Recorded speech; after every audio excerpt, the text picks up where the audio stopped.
gather here today amongst the trees 9 days before the renowned YART festival. And today, on this beautifully overcasted day, I'm happy to be joined by the mind and creator behind it all, the legendary 574 artist, Lauren Steinhofer, aka Lo. Salutations, Lo. How you doing today? I'm doing good. How you feeling? How you doing? Doing all right. Thank you for bringing me out here for my first time to the YART grounds, Welcome. the sacred grounds. I feel very healing of my chakras among these trees.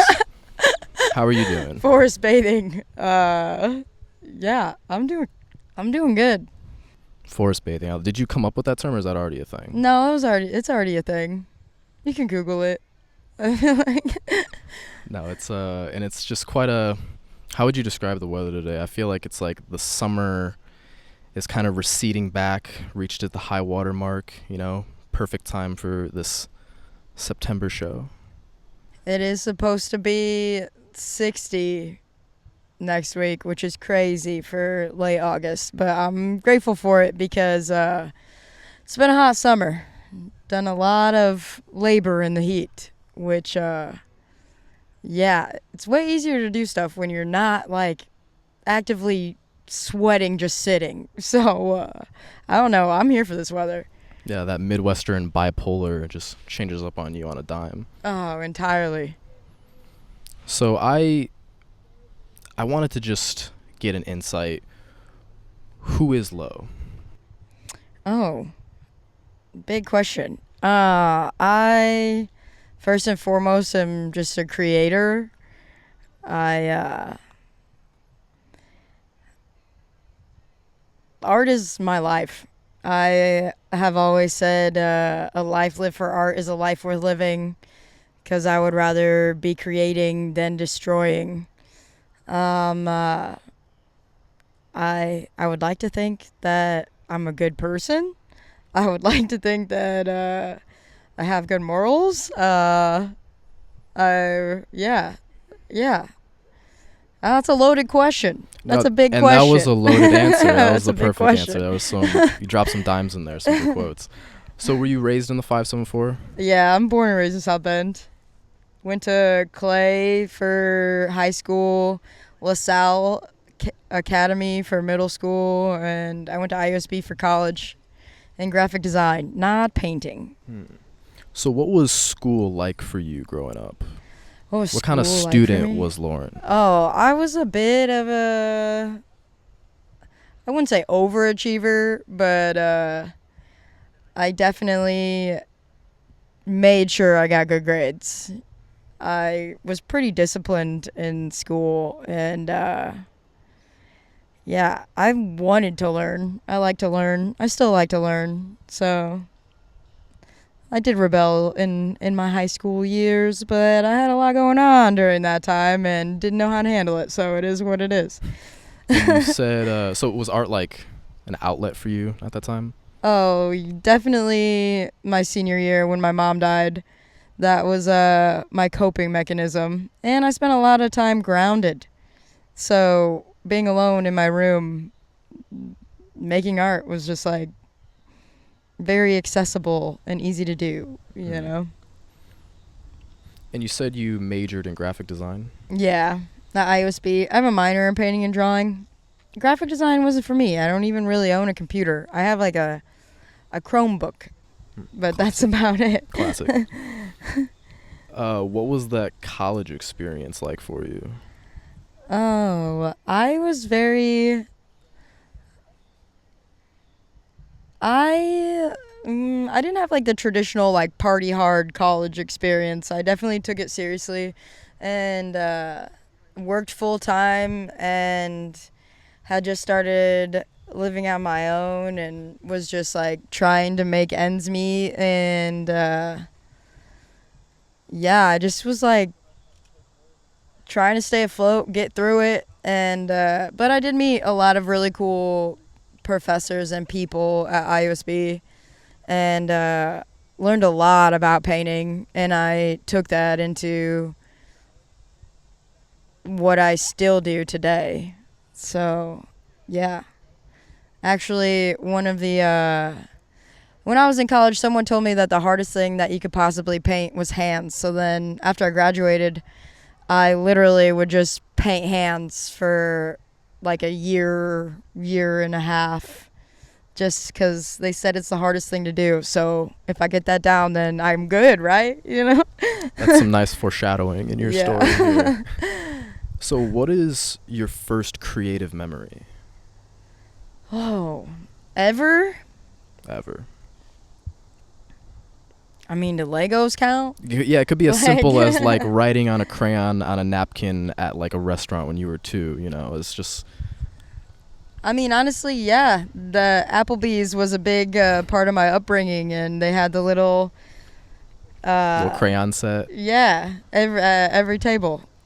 My dad and aunt worked there for like 18 years, so it was something to do. I wonder how many artists Applebee's has inspired with their That's a funny question. their kids menu campaign, you know. I mean, no hate on Applebee's, but there's a lot of local restaurants that are fire.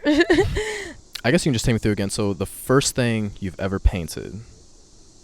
The first thing I ever painted, yes, I used to draw these aliens that each one had its own catchphrase, and I would put them in different situations where the catchphrase would stay the same, but it would change the context by the scenario that I was in, and it was really interesting.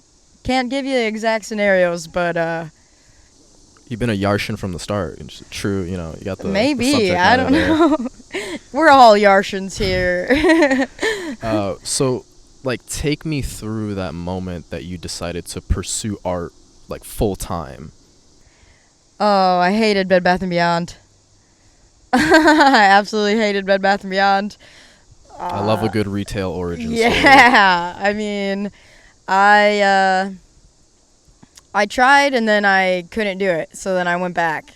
Like it took me a couple tries to be like a full-time artist, and I was having a real hard time working retail, and I lined up a live painting gig at LaSalle Grill and Tavern on the 3rd floor, and I would go in while bands were playing and I would paint them live.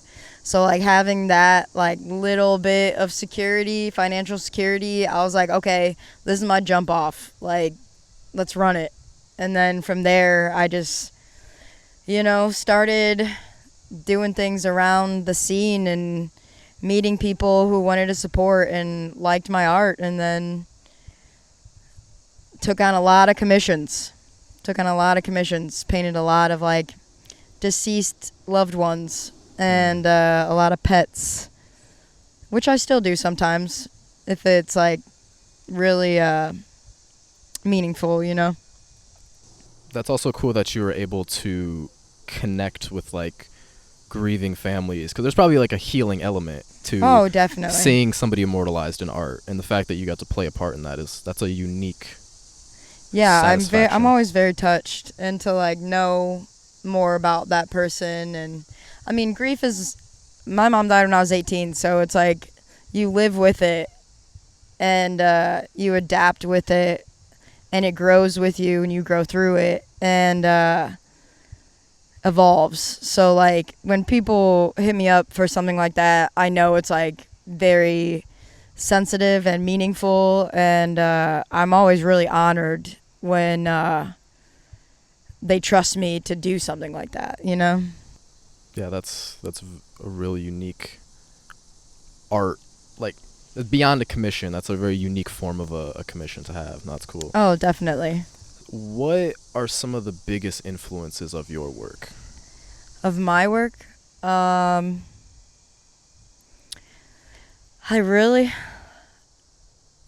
guess I'm like all over the place, because if it's something that's like installation based, then I have been to 2 Meow Wolves, and those were completely mind altering and transforming.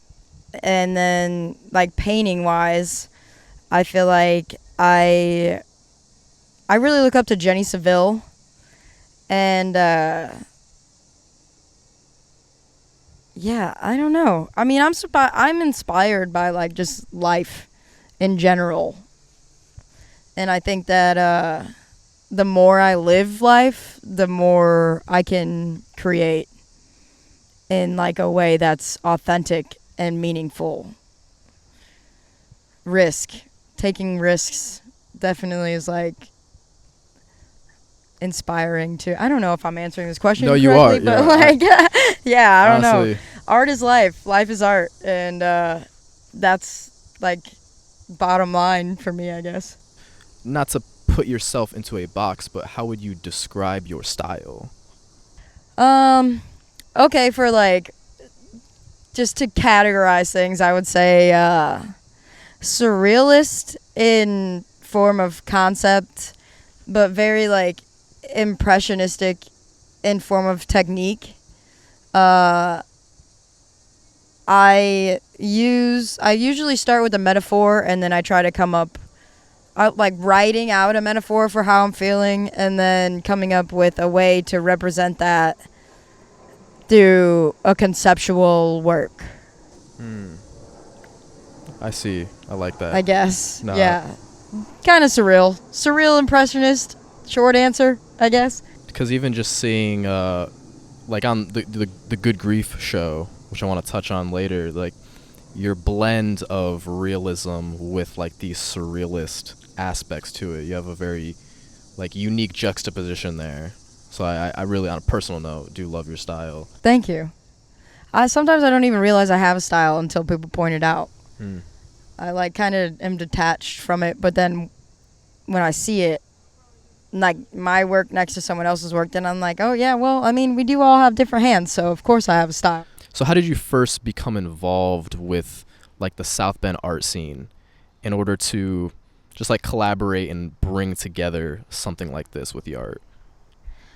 I mean, it was a long road. I used to hang out at the General a lot, like before Hammer and Quill existed. And there was an open mic pretty regularly. A bunch of artists hung out there. That's where I had like my first solo show. And then I started meeting a bunch of people. And then, yeah, that was like my introduction kind of into the South Bend art scene. And around that time, there was something going on called like the Bird Cell, which was an immersive space that was in the basement of the Commerce Center and then in a mansion over on Colfax. So I actually only saw those in the aftermath, but it was also around the same time when I was starting to do events. So seeing the aftermath of those things kind of showed me some kind of a template, I guess. But I don't know, YART has just like grown because of, I guess, the need. So it's, yes, I'm like a conduit to its existence and do like a lot of the bureaucratic side of things, which I'm also getting help for or from or with. So what do your solo shows mean to you, like Good Grief on New Year's? Good Grief was like the first time I've had a solo show in a few years, and that was entirely stemming from my understanding of what it's like to want to find friendship with grief and like releasing that anger and that like sadness and all of the stages, you know, which I think there's more stages of grief than like the 6 that they talk about in whatever psychologist terms. But it was very personal. That one was very, very personal to me because I mean, as I grow as a person and as an adult and like not wanting to like perpetuate trauma and like trying to deal with shit that like I know I have to work on, when I go through something that triggers my grief, then I have to like check it and be like, okay, where is this coming from? How do I release this in a healthy way? And like, is this real or is my brain lying to me right now? Type deal. Like, that's just kind of where that all started from, which I've had those thoughts before, but I just had never given it the duration or the time dedicated to do a show. Mm-hmm. Take me through the significance of the hands. The hands, to me, I mean, I have a thing for hands. Like, I mean, they, not in like a weird way, but like in a way where it's like they can represent so much without giving a face. Because like we wear what we do on our hands. Like you can tell like what kind of job someone has by how many calluses that they have. You can tell how old they are by like how many wrinkles there are, or like, there's scars, there's bloody knuckles, there's a lot to be said with just the position of a hand. And sometimes it's better to not put a face to a situation because it opens the door for more people to relate and feel it. And yeah, that's kind of why I use so many hands in my work. Yeah. I like your interpretation of that, because it's like they say how like the eyes are the windows to the soul, but it's like the hands also tell the story. Oh, definitely. Well. For sure. I used to be obsessed with eyes too. I used to paint those everywhere because you could also tell a lot about someone by their eyes normally. So where did the idea of YART come from? Where was that born? YART started in my backyard after I had been like a full-time artist for a year, and it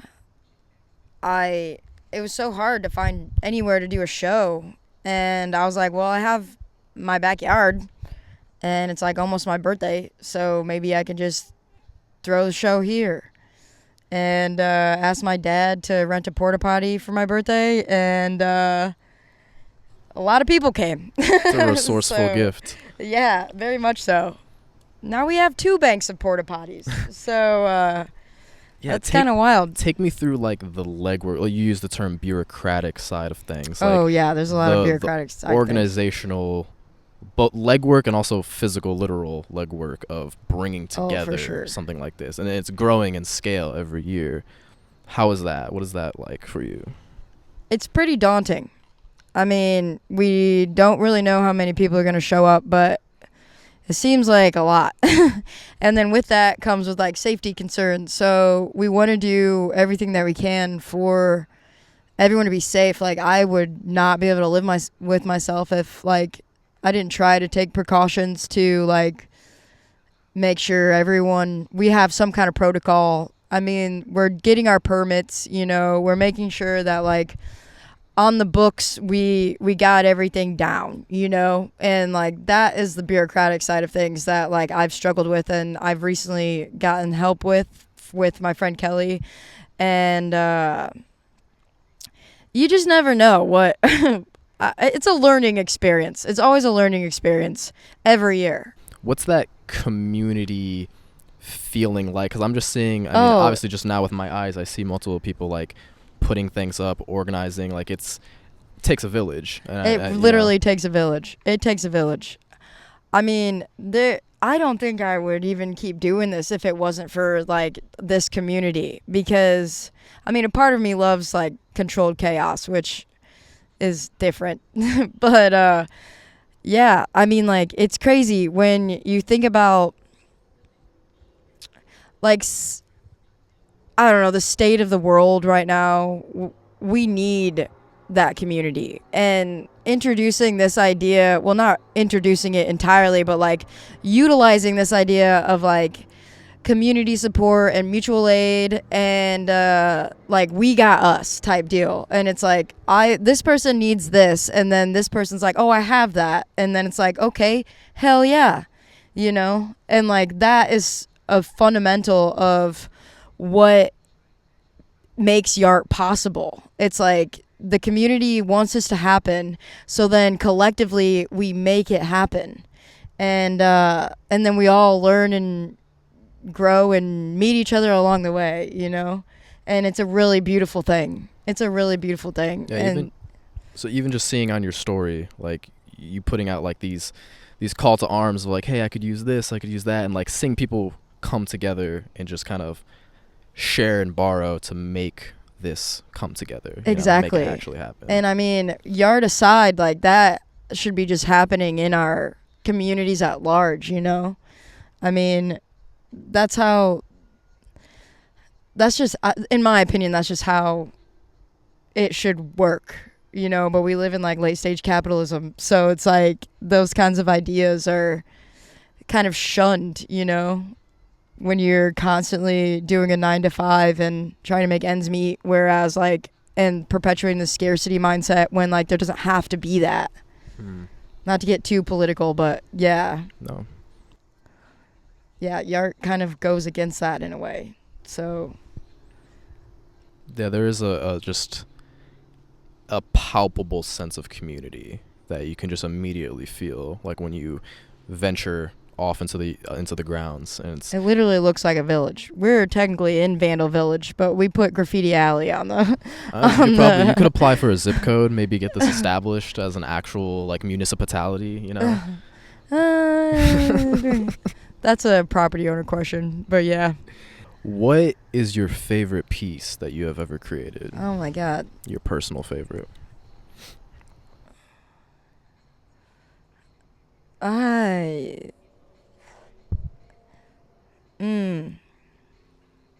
I got a few favorites, but the one that first comes to mind is called Hold Me Through, and it's really loose and like in style, and yeah, it's just like two people kind of hugging, and then it's like the world is just kind of like chaos around them. What about it holds that special place in your heart for you? Just having someone to be there to hold you through like hard situations. It's a good feeling. Yeah. No, that's deep. It doesn't read as like a good feeling. It reads as like dark. But at the same time, like you can't have the light without the dark. So a lot of my work has like, I call it the duality of reality, like happy, sad.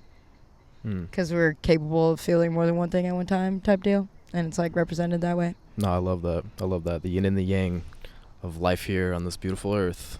Hell yeah. What's your favorite tattoo? Oh. I got the YART tattoo. This is actually the third, like the first year it was here, Sierra made that stamp. And then Sierra started doing tattoos. So then I was like, can you do the stamp that you made as the first tattoo I get by you?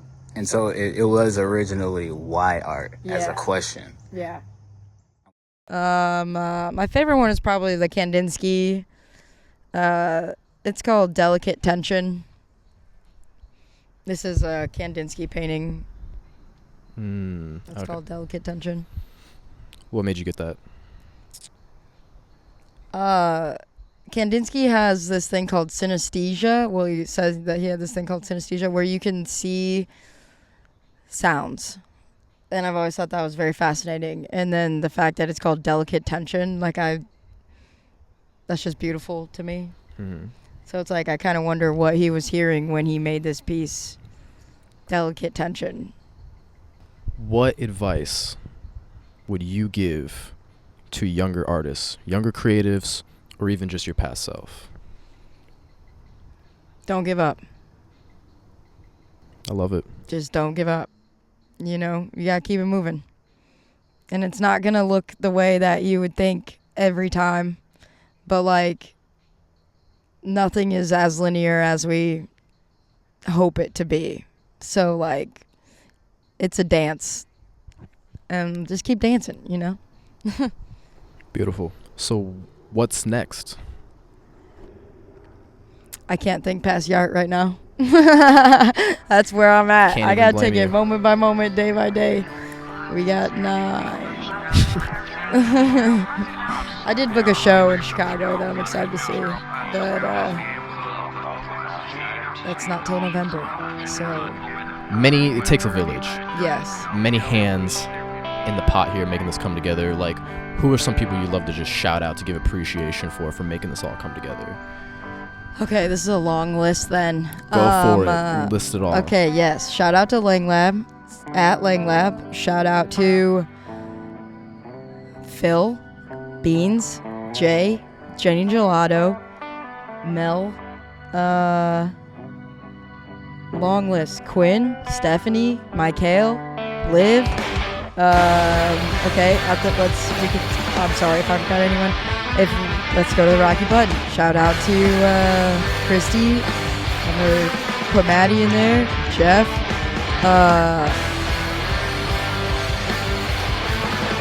Toast.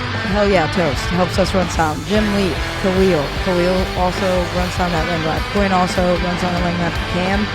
The Dreadful Din. Huge involvement in YART. A lot of these people, everyone is a huge involvement in YART. We can't do, I don't do it alone. Like, there's so many people who have their hands in the yard, and it's like, I'm really trying to break it down and do it right on the spot right now. Jim Leap, Dave Munger, Ethereal, Cauldron, Aaron Flanagan, Carl, got Vinny over here, Frank, Mika, Jesse, who made the owl, Angel Horn, who made the wolf last year. Shit. I'm trying to. Alex, who made the pedals for, man. Dude, there's just like, there's so many people. I mean, shout out to every person who's fucking stepped foot in the yard and helped break like 3 minutes, you know? Like, shout out to Jesse, shout out to Sket, shout out to, I'm really trying. Lives born, exalted, and withered in tide pools. Shout out to Ellie, shout out to wrought surf. Bradley, shout out to y'all for being here. Shout out to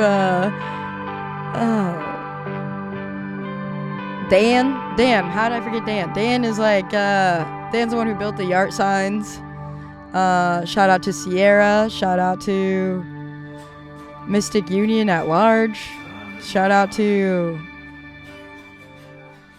man, South Bend, you know? Like, hell yeah, there's like so many facets in South Bend, and like damn near at least one person from every like artist hub is like a part of YART. So it's, I need to write down a long ass list, and then I'll circle back and like We'll put it in like the credits. We'll roll down. yeah, for for real, we'll dude. That. Oh, that's a good idea. Yeah. That's a really good idea. Oh, you already. Oh, hell yeah. Perfect. Man, let me think. Who else? I gotta be forgetting people. There's a lot of people out here, like, doing stuff. Like, a lot of people. Like, a lot of people.